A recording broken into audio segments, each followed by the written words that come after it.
Once upon a time, there lived a king alone in his kingdom. A king who always had a half-hidden smile on his face. A king who had a real broken heart, but was still able to share his love with his kingdom. But he kept only one small space intact, a small place that he kept clean and protected with so much care for all of those years, for one special person, for his queen.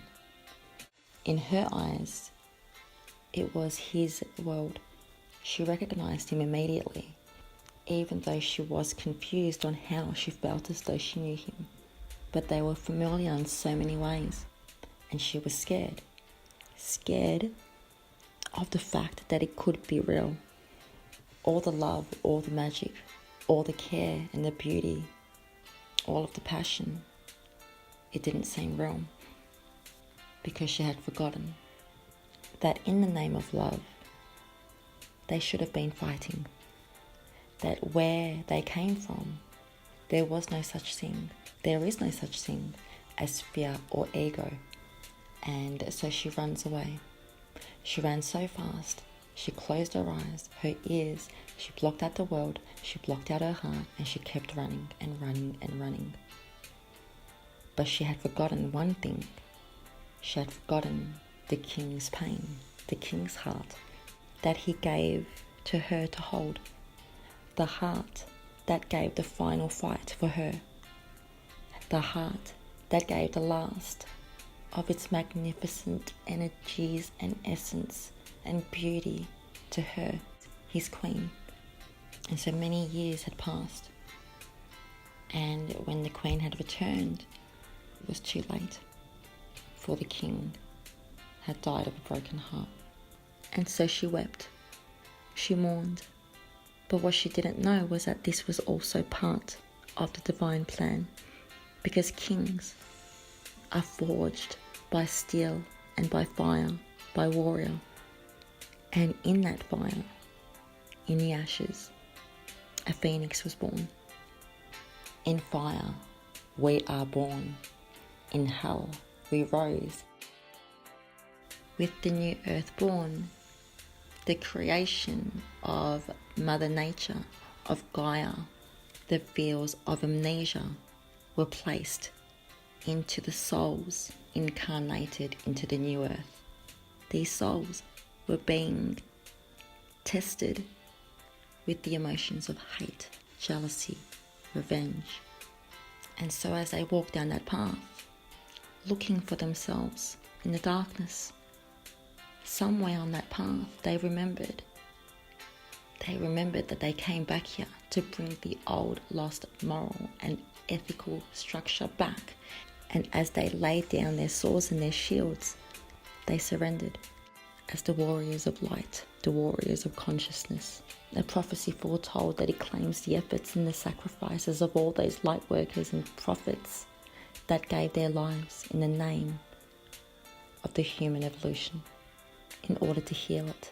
And so within each generation that had passed, each centuries that had passed, each one of them had a king that stood there on the edge of their pier, staring at the ocean with their eyes that have so much to tell, but yet only a few that can see.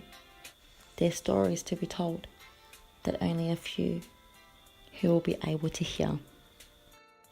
And they were waiting for their queen, waiting for the one that never returned.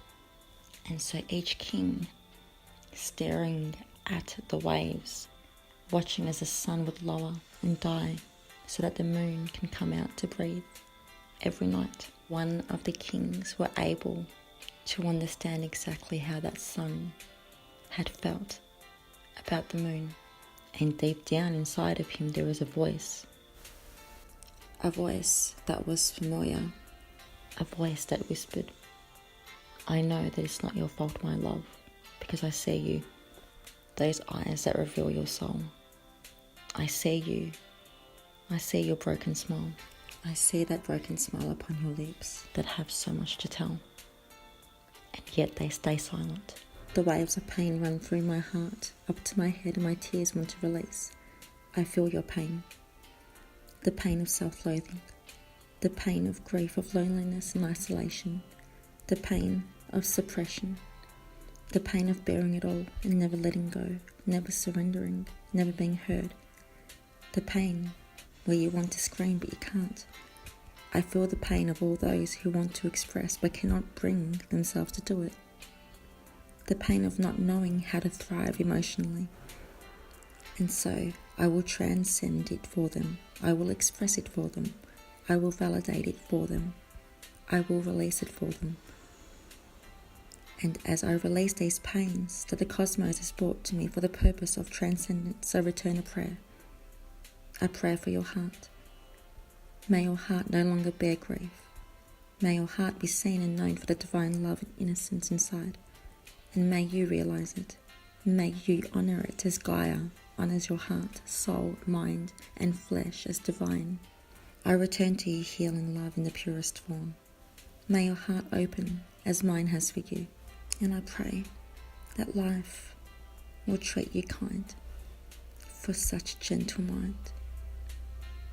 And if you lose your way, always know that you will never be alone.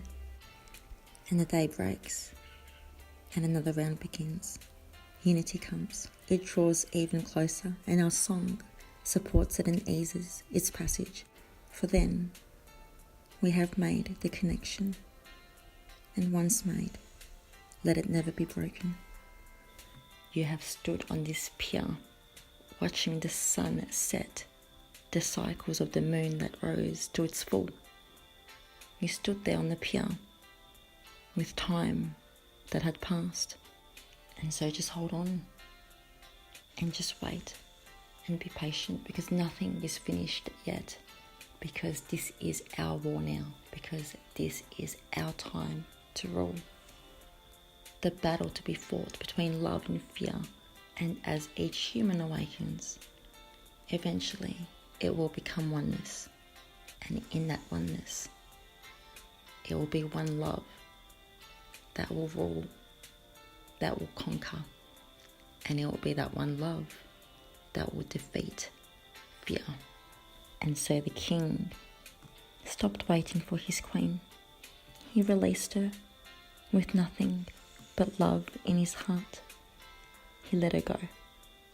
And in that moment, a new dawn was born.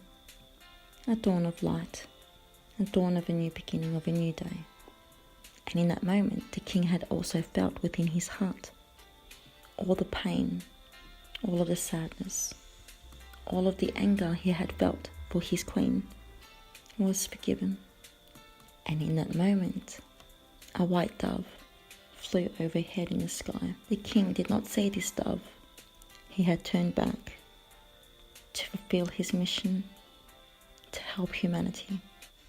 And in doing so, this white dove had heard the calling of her mate to be united.